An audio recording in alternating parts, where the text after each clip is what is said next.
Two pieces of news that have just come out of Cleveland have completely changed the mood behind the scenes at the Browns, and it's no exaggeration to say that they've even caught players by surprise.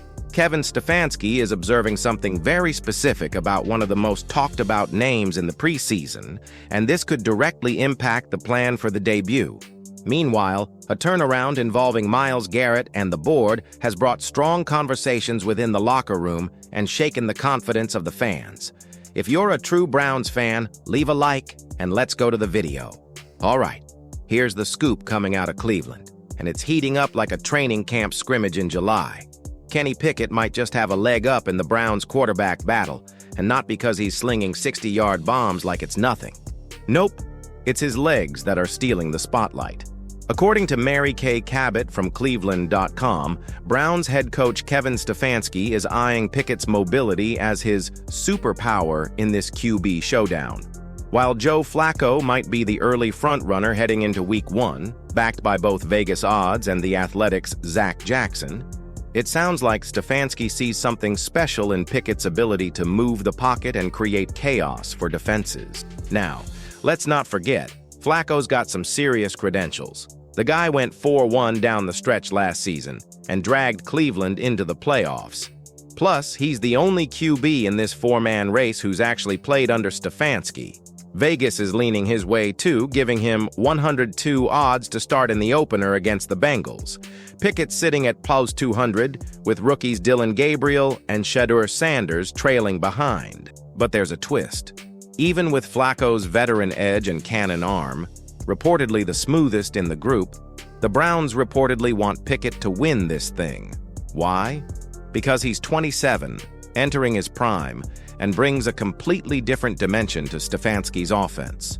Cabot hinted that in spring practices, Pickett and Gabriel were thrown into the deep end, working on the more complex stuff in the new offensive scheme. Come training camp, though, Stefanski's expected to open things up and let Pickett do what he does best: run keepers, RPOs, and anything that gets him on the move. Apparently, those OTA and minicamp drills weren't tailored to show off Pickett's wheels. They were more in Flacco's drop-back play-action wheelhouse. But once camp kicks off later this month, it'll be Pickett's turn to shine. And if Stefanski can harness that mobility and inject some unpredictability into the offense, Pickett could very well shift this QB battle in his favor. So while Flacco might be penciled in for now, don't be shocked if Pickett turns training camp into his own personal highlight reel. This one's far from over. And if the quarterback race is already heating up, what can we say about the soap opera that has just become Myles Garrett's contract? Myles Garrett really shook the NFL tree earlier this offseason when he hit the big red trade request button and made it known he was ready to bounce from Cleveland. For a hot minute there, it looked like the Browns and their defensive wrecking ball were headed for a messy split.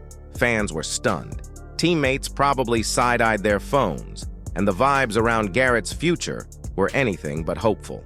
The guy didn't just quietly make a request behind closed doors. He went full media tour mode, talking openly about his frustration with the direction of the franchise. And for a six-time Pro Bowler, a former Defensive Player of the Year, and the face of Cleveland's defense, that kind of public discontent hit hard. It wasn't just smoke. It felt like a full-on fire sale was coming. But then, just like that, Cleveland cut the check. 4 years, $160 million. Boom. Just like that, the fed-up Garrett re-signed, and the storyline flipped from trade buzz to franchise cornerstone staying put through 2030. Still, the money didn't erase the awkwardness. Garrett had to go face the locker room after airing his frustrations for the world to see. So how'd those heart-to-hearts go? According to Garrett, it was all respect. He told Zach Jackson of The Athletic that his teammates understood the business side of things. He loves the game, loves his squad, and made it clear that his trade talk wasn't personal. It was about doing what was best for himself and eventually the team. Now he says the vision between him, GM Andrew Berry, and coach Kevin Stefanski is aligned. They've patched things up, they're all pulling in the same direction again, and Garrett's focused on the future in Cleveland. What exactly changed? Well, aside from a monster payday, maybe it's just about feeling heard and valued. Either way, Garrett's locked in, the drama's mostly in the rear view, and the Browns get to keep the heartbeat of their defense right where he belongs. If Pickett fits into the system and Garrett is truly committed, the Browns could surprise. But we can't ignore that the mood in Cleveland is still unstable. Subscribe to the channel so you don't miss anything about the team.